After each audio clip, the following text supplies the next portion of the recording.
Bonjour et bienvenue au Centre Jado et à notre formation sur Excel. Aujourd'hui, nous allons voir comment est-ce qu'il faut tracer de façon professionnelle une courbe granulométrique avec Excel.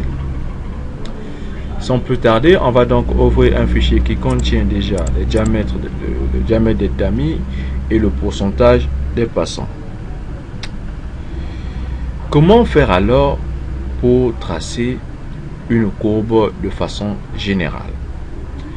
Pour tracer une courbe de façon générale, on sélectionne donc la plage telle que je le fais maintenant ici.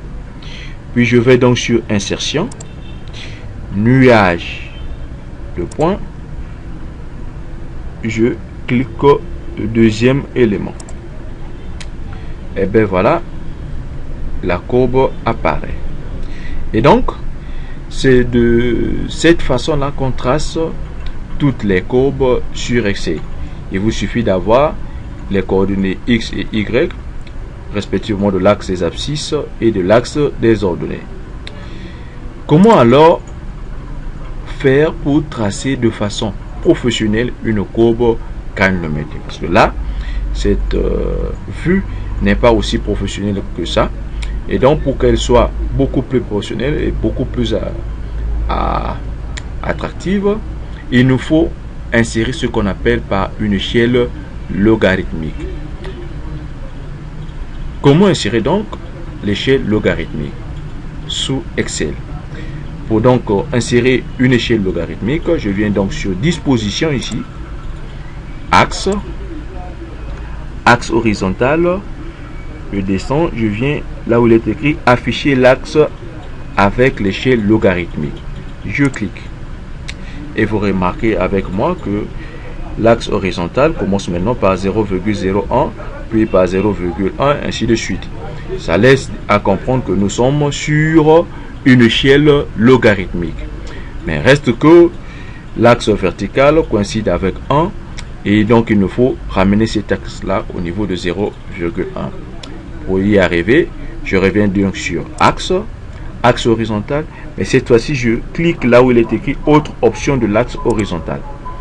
En cliquant, je viens là, je fixe la valeur maximum. Il s'agit d'une courbe granulométrique. Vous remarquez ici sur l'axe, le diamètre des tamis, le plus gros diamètre c'est 2. Donc ici, si je peux fixer, je peux prendre 2,5 par exemple.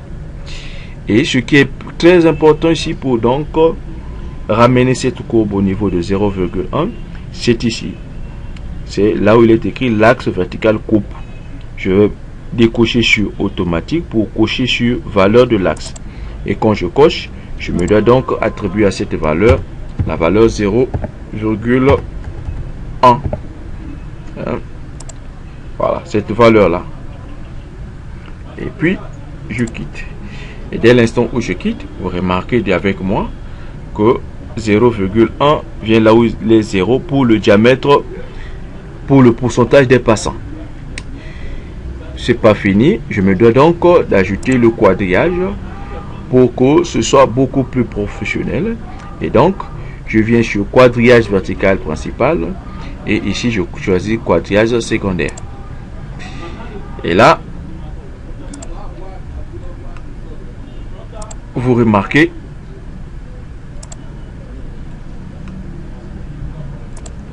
avec moi que nous avions là la courbe granulométrique de façon beaucoup plus professionnelle, telle que ça se présente sur les papiers que nous tracions manuellement les courbes granulométriques. Voilà. Et bien voilà, une très belle représentation. On va donc ajouter l'axe, le titre des axes. Donc je viens ici, titre des axes, axe horizontal. Je viens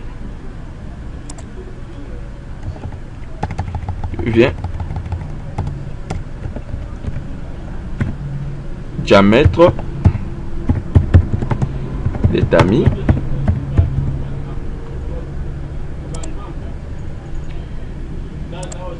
je viens sur titre.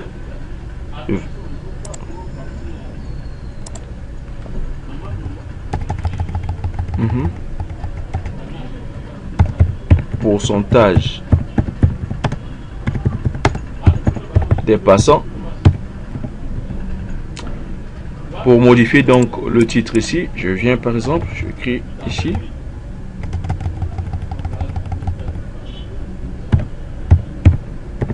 Courbe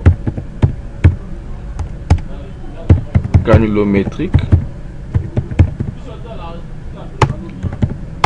de Combé. Voilà. Et là, nous avions déjà une courbe qui donne beaucoup plus d'attraction. Et le reste ici, le pourcentage, le titre ici de la courbe, la légende ici. Donc il nous faut modifier ici. Pour le faire,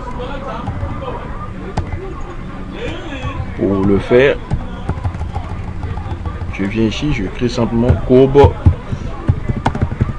de Combé.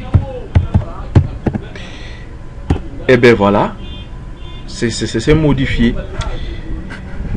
Ce fichier là, vous pouvez garder ça tel quel, vous l'enregistrez seulement pour que prochainement, lorsque vous avez besoin de tracer d'autres courbes granulométriques, que vous puissiez venir seulement là où est le diamètre des passants, changer.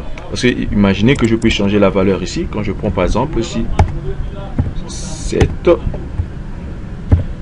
voyez, attention, c'est pas parce que j'ai une valeur là, une lettre là, voilà. Vous voyez que ma courbe se modifie.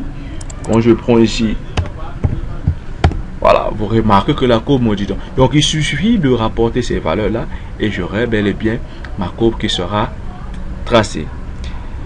Merci beaucoup donc de nous avoir suivis et nous vous recommandons surtout de continuer à partager ces tutoriels et surtout à vous abonner si vous ne l'avez pas encore fait et de cliquer sur la cloche de notification afin de suivre, afin d'être informé de la suite de nos formations, puisque prochainement nous mettrons aussi en place un fichier qui permettra de voir le comportement porteur des matériaux. Merci et donc à très bientôt.